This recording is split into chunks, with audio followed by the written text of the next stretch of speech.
Last ক্লাসে আমরা এই পর্যন্ত পড়ছিলাম, তোমরা রেসপন্স করো। নইলে Yes, মনে sir. হয় যে আর কেউ নাই, খালি আমিই আছি, এটা মনে হয়। জি স্যার, জি স্যার। তোমাদের ক্লাস যথারীতি রেকর্ড হচ্ছে? Yes, sir. স্যার গত দিনের পড়া থেকে একটা প্রশ্ন ছিল। হ্যাঁ বলো। স্যার আমরা যে অঙ্কটা করেছিলাম যে 40 ঘন্টা মানে প্রুভ করতে হবে, এটা দেখাতে হবে যে 40 ঘন্টা সময়, ওই অঙ্কটা হ্যাঁ।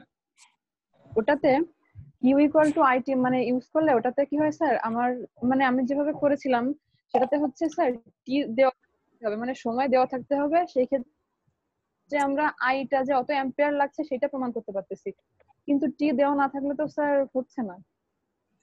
না, আমার টিটাই বের করতে হবে। তোমার কি, আমার কিউ দেওয়া আছে আর আই দেওয়া আছে, বুঝতে পারছো? কিউ এবং আই দেওয়া আছে, কিউ ইকুয়াল টু আইটি। ওখানে স্যার ডব্লিউ এবং ভি দেওয়া ছিল না, মানে ওই না ম্যাথটা না, ছিল। ওটা ইউজ হবে না, এখানে হবে যে কিউ এবং আই, এটা ইউজ হবে। ওখানে হচ্ছে বাল্বের রেটিংটা দেওয়া আছে যে মান দেওয়া নাই। ওখানে বাল্বের rating Q is equal to I by T.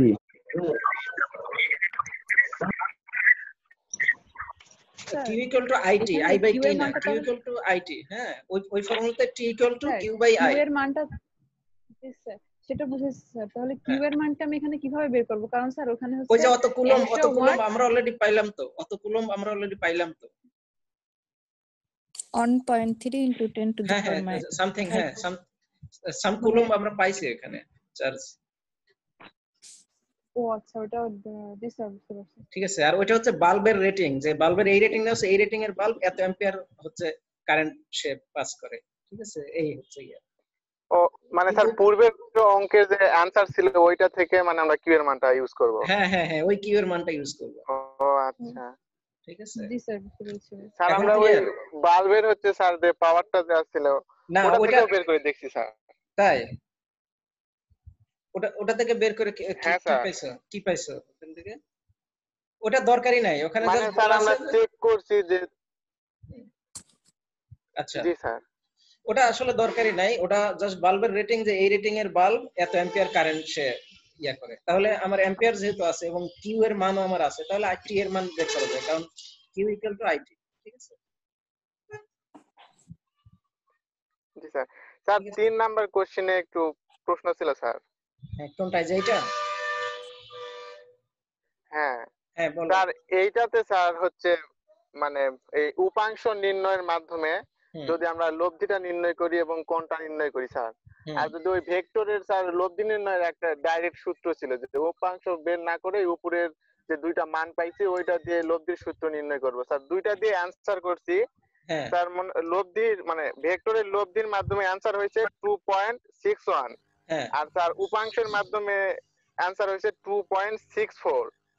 R sir কোণের ক্ষেত্রে স্যার শুধু 4 ডিগ্রি ডিফারেন্স হচ্ছে স্যার, মানে একটাতে আসতেছে 33 পয়েন্ট সামথিং, আর একটাতে আসছে 37 পয়েন্ট সামথিং ডিগ্রি স্যার। তাই তো স্যার আমরা দুই পদ্ধতিতেই কি করতে পারবো নাকি? হ্যাঁ, দুই পদ্ধতিতেই করতে পারবা, কিন্তু নির্ণয়ের মাধ্যমে দুই পদ্ধতিতেই করতে পারবা, সেটা সমস্যা নাই। ঠিক আছে, দুই পদ্ধতিতেই করতে পারবা, কিন্তু ডিফারেন্সটা একটু বেশি হয়ে গেল কেন? তোমরা একটু চেক করো তো, এত বড় ডিফারেন্স হওয়ার কথা না। মান তোমার রেজাল্টেন্ট ভ্যালু যেটা ওটা মোটামুটি কাছাকাছি আছে, but angle difference is 4 degrees. এটা লিটল কনফিউজিং। হ্যাঁ, তো তোমরা আরেকটু করো, চেক করো এটা। ঠিক আছে। জি স্যার, মানে অ্যাঙ্গেলটা একটু পার্থক্য বেশি স্যার, তাছাড়া ওই ম্যাগনিটিউডটা প্রায় সেমই স্যার। ম্যাগনিটিউড কাছাকাছি আসছে, এটা acceptable, but angle difference is big. এটা একটু তোমরা চেক করে নিও যে এটা এত বেশি ডিফারেন্স কেন। বাট স্টিল যদি ওটাই আসে সমস্যা নাই, তোমরা যেকোনো এক পদ্ধতিতে করতে পারো। ঠিক আছে। জি স্যার, থ্যাংক ইউ স্যার। আচ্ছা, তাহলে আমরা পরের ইয়েতে যাই। হ্যাঁ, এখানে আরেকটা एग्जांपल আছে, দুইটা ডিসটেন্স বিটুইন কি সব আর অঙ্ক আমরা করব না এখানে, আমরা পরের ইয়েতে যাব। আচ্ছা, আমার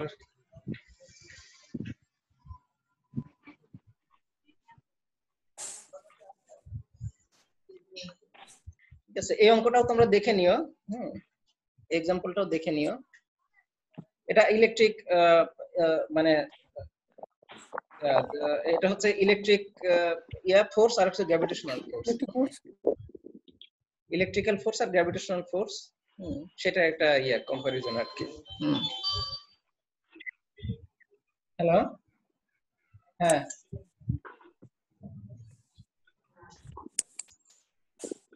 হ্যাঁ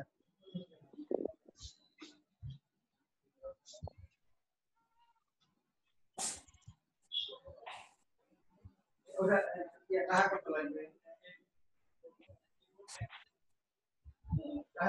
ওটা। আচ্ছা পরে কথা বলতেছি, ঠিক আছে, আমি পাশে আছি।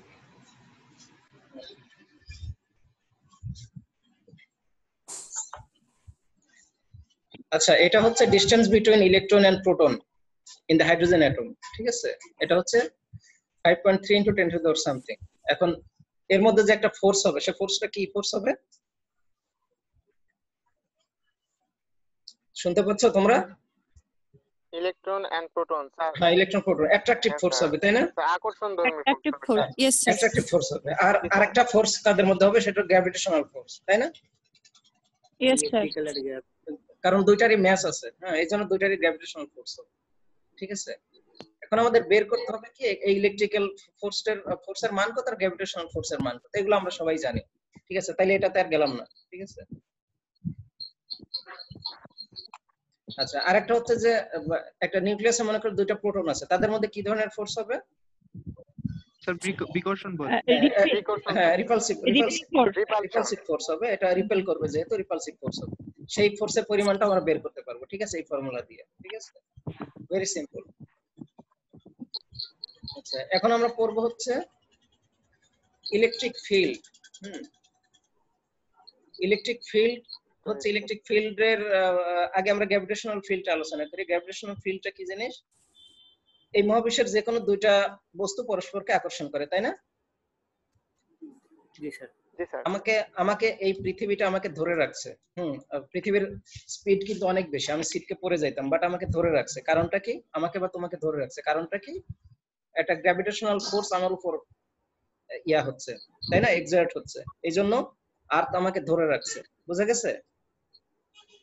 এবং এবং এবং আমি একটা লিমিটের মধ্যে আছি, আর্থের গ্র্যাভিটেশনাল ফিল্ডের একটা লিমিটের মধ্যে আছি, ঠিক আছে। এই জন্য সে আমাকে ধরে রাখছে। এর বাইরে আমি চলে গেলে ছিটকে পড়বো। যেমন মনে করো চাঁদের যদি কাছাকাছি চলে যাই, তখন আমি আর এই আর্থের গ্র্যাভিটেশনাল ফিল্ডের মধ্যে থাকবো, ঠিক আছে। তখন চাঁদের ওই দিকে চলে যাবো, চাঁদের যদি কাছাকাছি। বুঝতে পারছো? অথবা অন্য কোনো ইয়াতে যদি আমরা চলে যাই, মনে করো অন্য কোনো গ্রহে, বৃহস্পতি গ্রহে আরো কিসব গ্রহ আছে, ঠিক আছে। তো এগুলো হচ্ছে গ্র্যাভিটেশনাল ফিল্ড, মানে যে এলাকাটা জুড়ে ওই ফোর্সের প্রভাবটা থাকে, বিস্তৃত থাকে, সেটা হচ্ছে গ্র্যাভিটেশনাল ফিল্ড বলে। বুঝতে পারছো? তো ঠিক ইলেকট্রিক ফিল্ড এরকম একটা জিনিস। মনে করো ইলেকট্রিক চার্জ আছে, সে তো কোনো চার্জকে তার ধরন অনুসারে সে অ্যাট্রাক্ট করবে আর রিপেল করবে, তাই না? এই ধরনের মনে করো ইলেকট্রিক ফিল্ড আছে বা পজিটিভ চার্জ আছে অনেক, ঠিক আছে। পজিটিভ চার্জ আমি একটা জায়গায় রেখে দিয়েছি, তার চারপাশ ঘিরে একটা ফিল্ড তৈরি হবে, ইলেকট্রিক ফিল্ড তৈরি হবে। এখন ওই ফিল্ডের মধ্যে যদি কোনো নেগেটিভ চার্জ আসে তাহলে অ্যাট্রাক্ট করবে, আর যদি কোনো পজিটিভ চার্জ থাকে তাহলে রিপেল করবে, তাই না? Yes, sir. হ্যাঁ, তো এটাকে হচ্ছে ইলেকট্রিক ফিল্ড বলে, যে এলাকা জুড়ে তার ওই বলের বজায় থাকে, বিস্তৃত থাকে, সেটাকে। তো এখানে দেখো তোমার গ্র্যাভিটেশনাল ফিল্ডের যেটা অ্যাক্সিলারেশন, সেটার ডেফিনিশন হচ্ছে F/m, G = F/m। ঠিক ওইরকম ইলেকট্রিক ফিল্ডের ক্ষেত্রেও আমরা ওই ধরনের একটা ফর্মুলা পাবো, সেটা হচ্ছে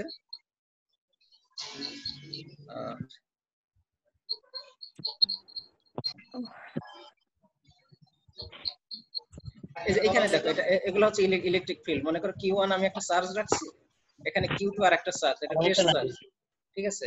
এখানে Q1টা যদি পজিটিভ চার্জ হয় আর Qটা যদি নেগেটিভ চার্জ হয়, তাহলে বলের দিক হবে এইদিকে, লেফটের দিকে। আর যদি দুটাই পজিটিভ চার্জ হয় তাহলে রিপেল করবে, বলের দিক হবে ডান সাইডে।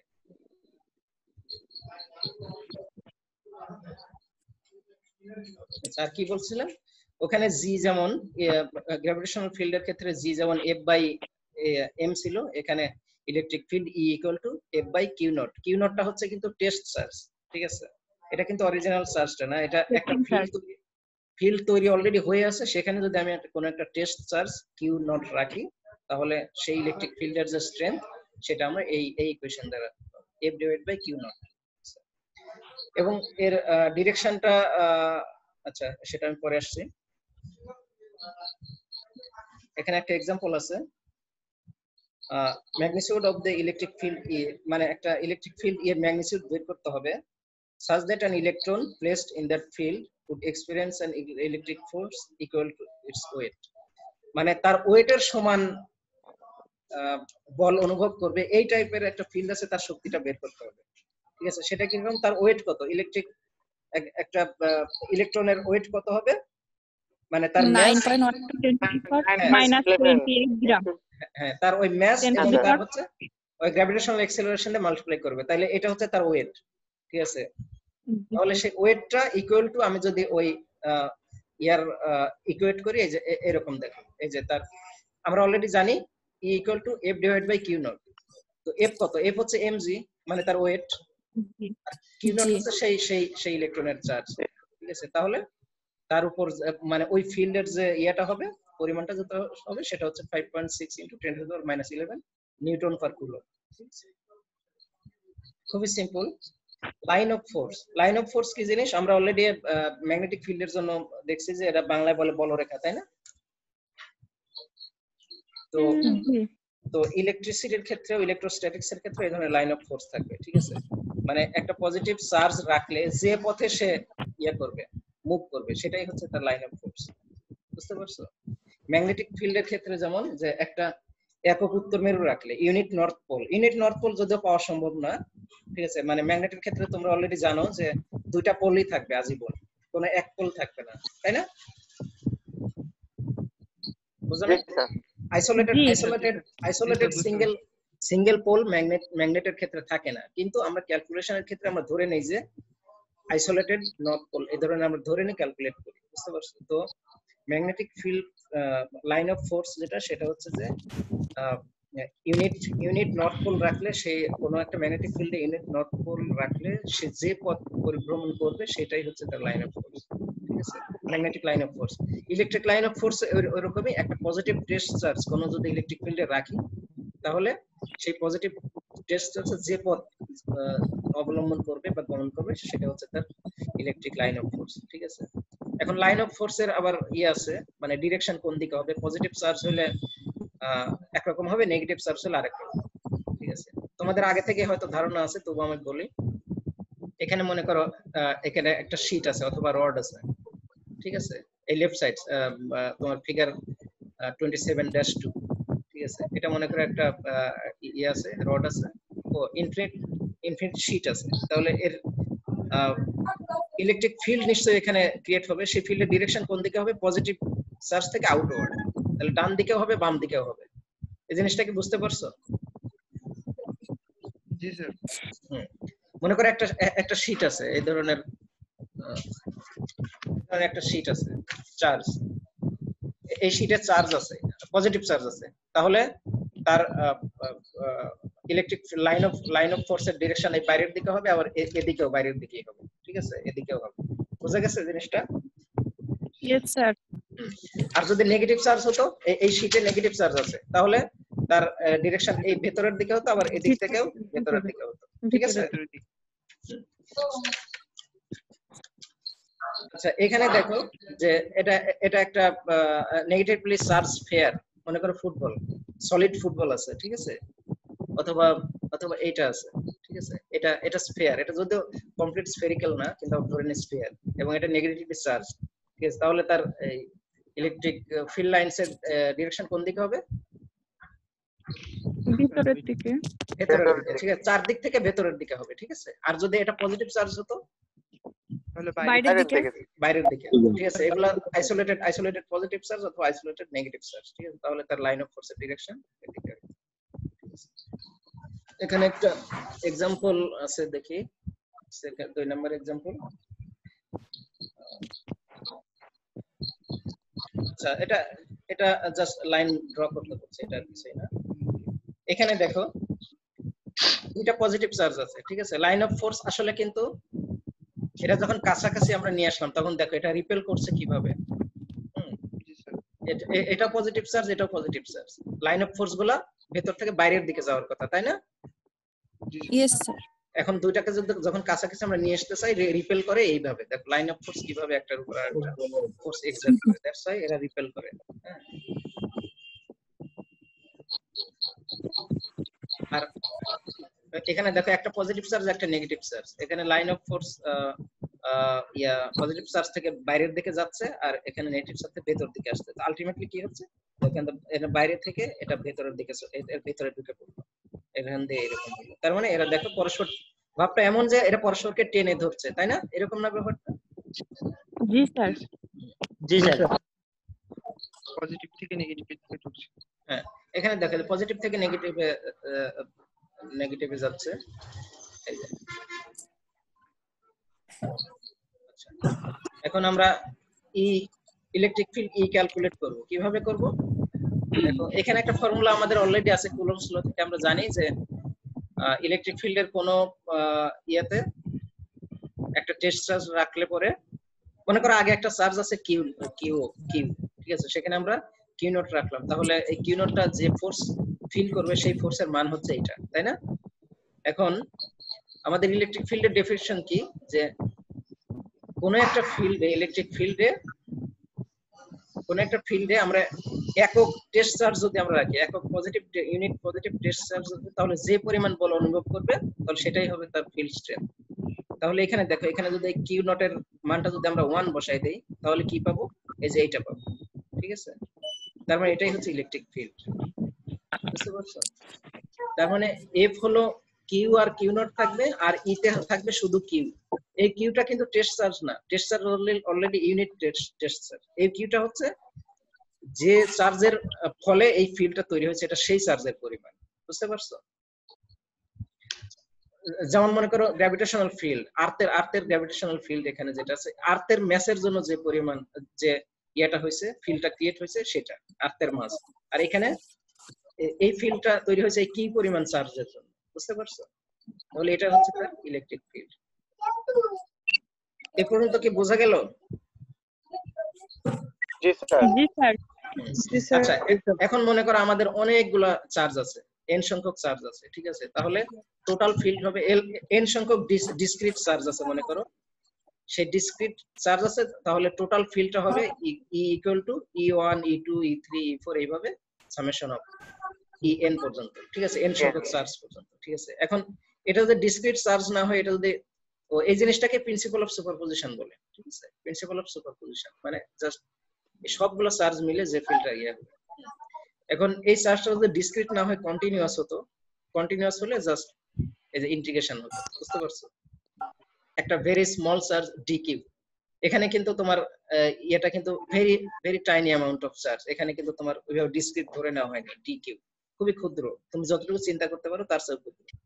এরকম চার্জ নিলে তার জন্য ফিল্ড কি হবে? ডি হবে, ঠিক আছে। তাহলে তার টোটাল ফিল্ড কি হবে? জাস্ট ইন্টিগ্রেশন অফ ডি, বুঝা গেছে?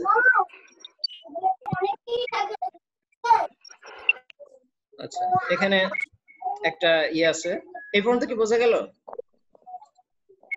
জি ইয়েস স্যার। স্যার। আচ্ছা, ইলেকট্রিক ডাইপোল, এটা পরেই আমাদের কাজ শেষ আজকে।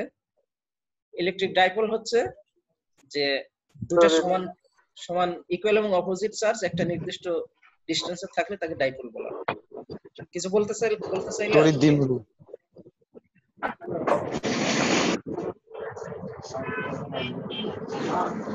ইলেকট্রিক ডাইপোল এখানে প্রথম লাইনেই লেখা আছে যে equal magnitude but opposite charge, ঠিক আছে। দুটো পজিটিভ এবং নেগেটিভ চার্জ একটা সাম ইকুয়াল অ্যামাউন্ট অফ চার্জ যেটা একটা ডিসটেন্সে থাকলে সেটাকে ডাইপোল বলে। এখন সেই ডাইপোলের জন্য আমাদের ইলেকট্রিক ফিল্ড বের করতে হবে। কোথায় ফিল্ড বের করতে হবে? এটা হচ্ছে একটা dipole, plus Q R minus Q, এটা চার্জ।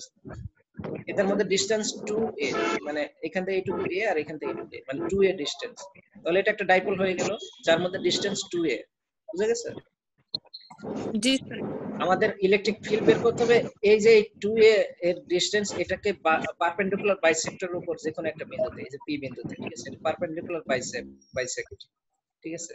লম্ব দ্বিখণ্ডকের উপর, নাকি এই টাইপের না কথাটা বলে? জি স্যার। হ্যাঁ স্যার এটাকে এরকমই। হ্যাঁ, এটাকে দুইটা যোগ করার ফলে যে একটা রেখা হবে তার উপর লম্ব আঁকতে হবে এবং তার মাঝ পয়েন্টে একটা লম্ব আঁকতে হবে, তাহলে এটা পারপেন্ডিকুলার বাইসেক্টর, ঠিক আছে, of this two a distance, ঠিক আছে। এই যে কোনো জায়গায় হইতে পারে। তো আমরা এটা পি বিন্দুতে ধরে নিলাম, পি বিন্দুতে ফিল্ড বের করবো, ঠিক আছে, ইলেকট্রিক ফিল্ড। আচ্ছা, এখন সেই ইলেকট্রিক ফিল্ড যদি আমরা বের করতে চাই তাহলে আমরা এখান থেকে এইটুকু, মানে এখানে মনে করে একটা একক পজিটিভ চার্জ রাখা হয়েছে, তাই না? ফিল্ড বের করতে হলে তো আমরা একক পজিটিভ চার্জ লাগবে। ওকে। একক পজিটিভ রাখলাম, তাহলে এই কি প্লাস কিউ এর জন্য এখানে বলের মানে যে ফিল্ডটা তৈরি হবে তার পরিমাণ আমরা ধরলাম E1, আর মাইনাস কিউ এর জন্য যে ফিল্ডটা তৈরি হবে এখানে তার জন্য বললাম আমরা E2, ঠিক আছে। দেখো এটার জন্য এই ডিরেকশন কোন দিকে হবে? এই ফিল্ডের ডিরেকশন এই প্লাস বাইরের দিকে। বাইরের দিকে, যে এই দিকে হবে, যে এই দিকে। আর এটার জন্য এই দিকে হবে। তাহলে রেজাল্ট ভিতরের দিকে।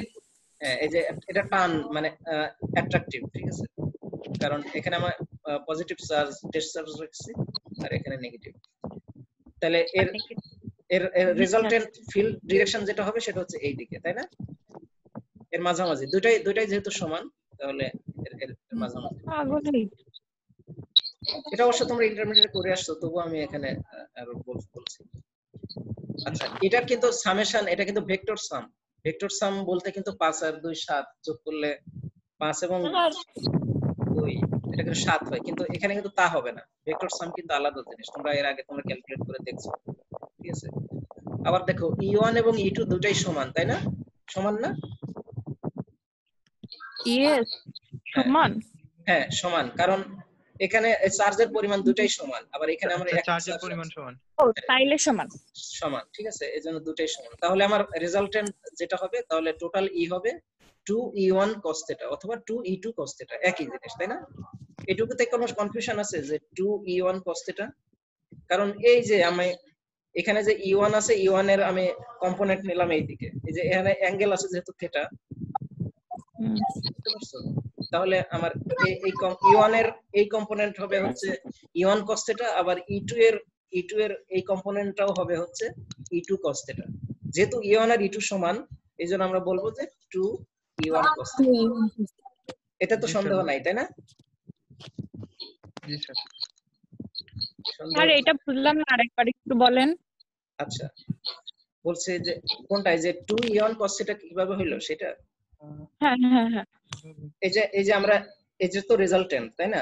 রেজাল্টেন্ট তো এটার ডিরেকশন E2 এর ডিরেকশন এই দিকে ছিল, E1 এর ডিরেকশন এই দিকে ছিল। আমরা তো এই দুটারই কম্পোনেন্ট নিলাম এখানে, বুঝতে পারছো? জি স্যার।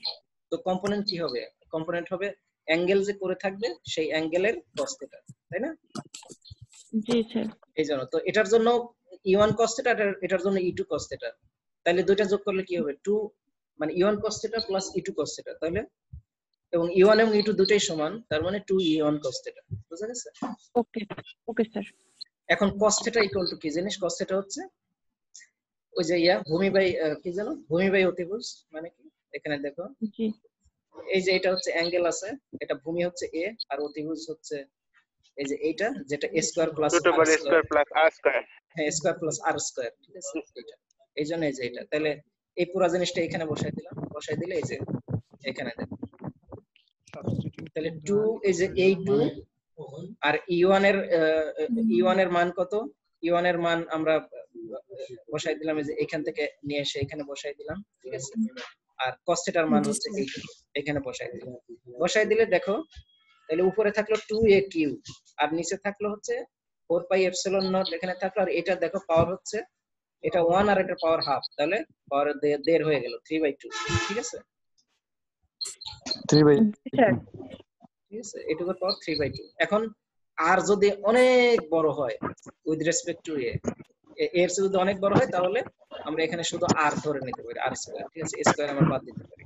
তাহলে এখানে থাকলো r কিউব থেকে গেল, ঠিক আছে, এই যে এখানে r কিউব, ঠিক আছে।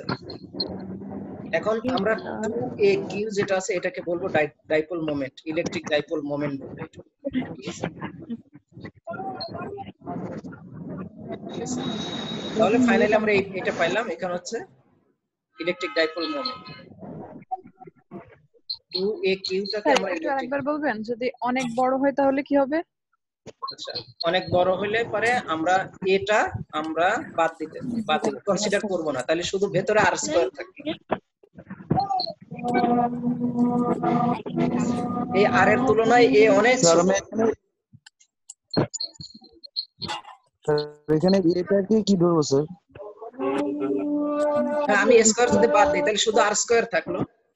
আর স্কয়ারের পাওয়ার আছে আর স্কয়ারের পাওয়ার আছে 3/2, তাহলে স্কয়ার আর 2 কেটে গেল, তাহলে আর কিউব থাকবে শুধু।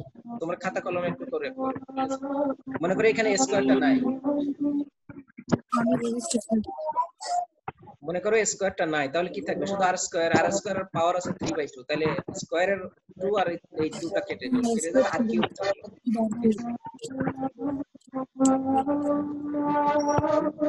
বুঝতে পারছো? Yes sir. হ্যাঁ, তাহলে এই যে এখানে p বাই r কিউব আমরা লিখলাম এখানে, বুঝা গেছে? কারণ 2a কিউবকে আমরা p বলছি।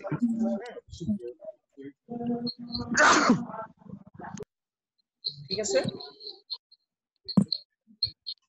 তাহলে এখানে প্রশ্ন থাকতে পারে যে একটা ইলেকট্রিক ডাইপোলের জন্য ফিল্ড বের করো, পারপেন্ডিকুলার বাইসেক্টরের উপর ফিল্ড বের করো, তাহলে তোমরা এইটা দিয়ে করে দিবে সেটা।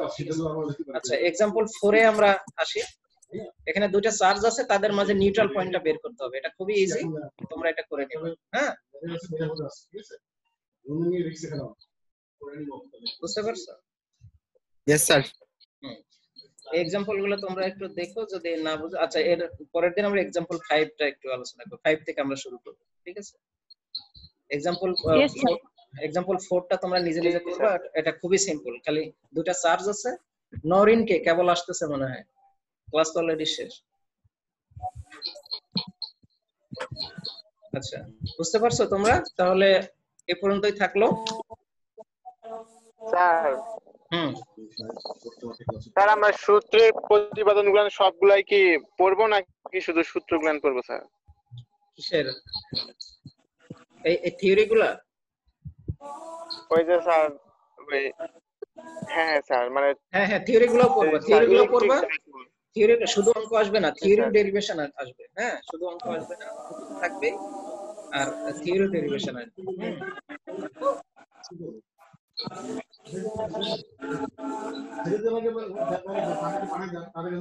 বুঝতে পারছো?